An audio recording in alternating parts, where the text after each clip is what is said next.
I don't know how to do an intro, so that's my intro. Today's video is a little different. Today we look at the indie horror classic of 2014, Five Nights at Freddy's. This is the start of a new series known as FNAF Explained, where I explain the mainline FNAF titles from the very original to the new security breach. So sit back and grab your favorite snack and let's walk down memory lane. Five Nights at Freddy's will take on the role of a security guard called Mike Schmidt. FNAF is simple but unique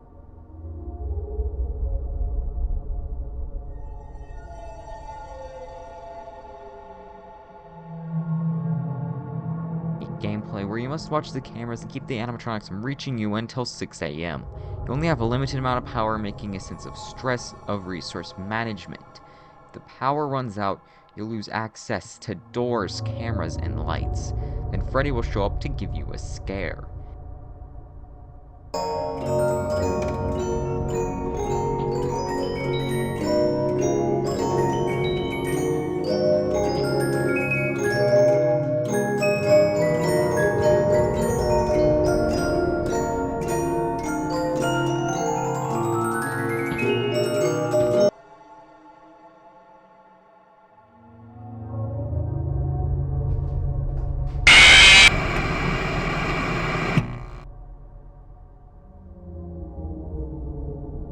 Each night, you are called by a mysterious phone guy who gives you advice to help you make it through the night. Oh, hello. I wanted to record a message for you to help you get settled in on your first.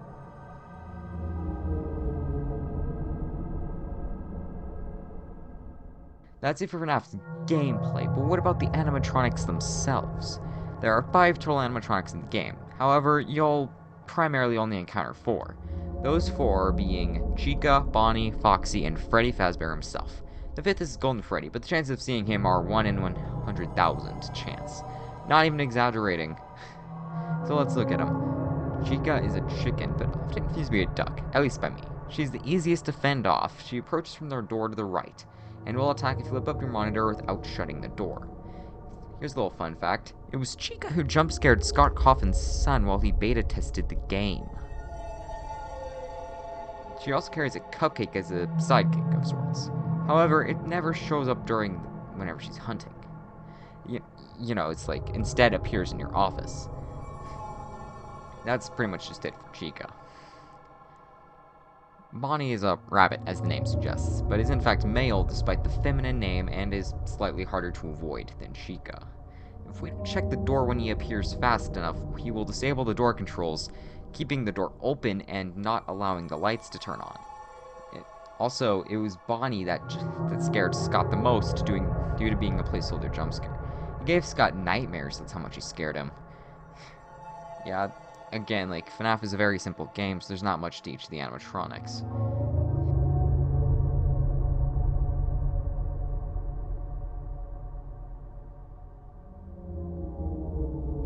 And Foxy is, well, a fox. He appears to be a pirate and is more unique than Chica and Bonnie. If we don't check on Pirate Cove for long enough, he will sprint full speed ahead towards the security office and must shut the door before it's too late. Once this happens, he will take a little bit of our power each time, meaning we must always check on him.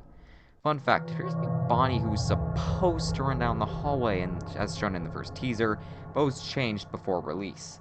What's this list without the big bad himself, Freddy Fazbear? He's the leader of the group, and like Foxy, we must keep checking on him. Unlike Foxy, though, he will move camera to camera until he reaches the security office, and once he's outside the door, he will never leave. So he also will be draining your power, but instead of forcefully taking it, he'll just force you to leave your door shut. He will, which drains the power. He will also attack if the power runs out, and unless 5 AM is almost over, you'll get an automatic game over. Now that we touched on Freddy and the gang, we look at the lore of the game and see what it's all about.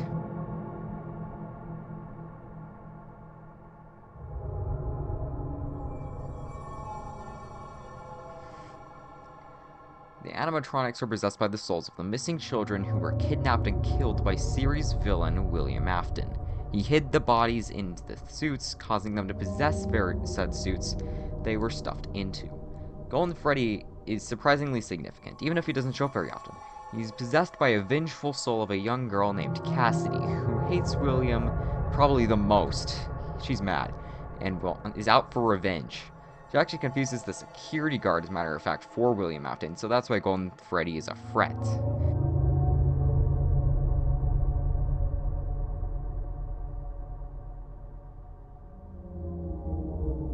Scott Cawthon's work in the indie horror genre, which he's best known for, he actually started out from some pretty humble beginnings. He was making kid-friendly video games since he was a teenager, but however they were heavily criticized when he got into his adult years. Because, mainly due to games such as Chipper and Sons Slumber Company, they looked a lot like creepy animatronics, and due to that criticism, Scott Cawthon had got the idea to make a horror game. A game dedicated to being scary. A game that was supposed to be scary. So Scott used this concept to create this game. With that, we come to the end of today's rundown. This is my first time, so I hope you found that this video at least a little bit informative. Peace.